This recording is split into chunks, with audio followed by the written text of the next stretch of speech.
ito na yung ginagawa natin mga ka-brads. Natapos na yung flooring niya.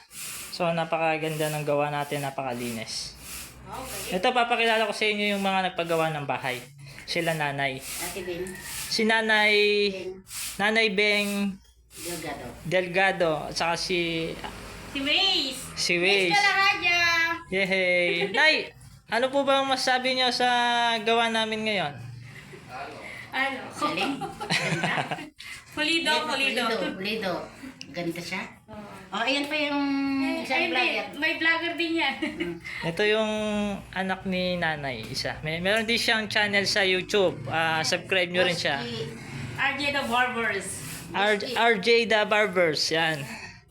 Huwag nyo kalimutan i-like and subscribe nyo rin. Yes. So, ito sila. Ito na yung bahay nila. Tayo yung napagkatiwalaan na gawin to. Kaya, Galing. ito, nakita nyo malinis siya. Hindi O pa kaya tapos kuya, yan. dapat kanyan. Ah, May next project ulit siya yan. Ay, yes. Yung pintura na lang. So, yung trabaho natin dito mga ka-brads, ito, step by step lang tayo. Nauna na yung flooring nila and then, pinapasunod nila naman yung pintura. Pagtapos ng pintura, ayan o, ito. Nakikita nyo yung lababo. Pag nagka-budget na si Mother. Ito namin ang aming talan kasi hindi pa maayos. para sa klasa. So, linis-linis na lang dito mga ka-brads kasi ang dami nilang gamit oh. Tingnan yung aparador nila, napakalaki. Pag natapos yung flooring na okay na yan. Ito, kung gusto nyong, kung meron kayong mga business na pwede pang karinderya, binibenta nila to. Ayan, kung nakikita nyo.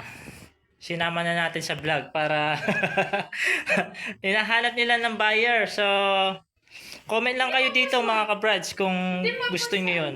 Mas makakamura kayo. Lilinisin lang yun. Sa sa marketplace. So, ayan na siya mga ka-brads. Oh. Wala naman ako masabi. Ang dami namin na hinahanap na magaling daw ng Mga palpak ng naman. tiles. Nagpili talaga kami kung sino mag-recommenda sa amin. Salamat din sa mga kumari ko na nag-recommenda sa akin, sa kanila. Na nakita ko nga naman na pulido yung gawa nila.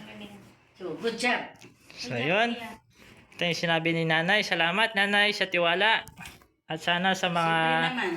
nais pang magpagawa kay ka-brads, huwag niyong kalimutan i-like, share, and follow kayo So, sa kay Sandro Bulanadi. And then sa page natin sa Facebook, ka-brads. So hanggang dito na lang to mga ka-brads. God bless.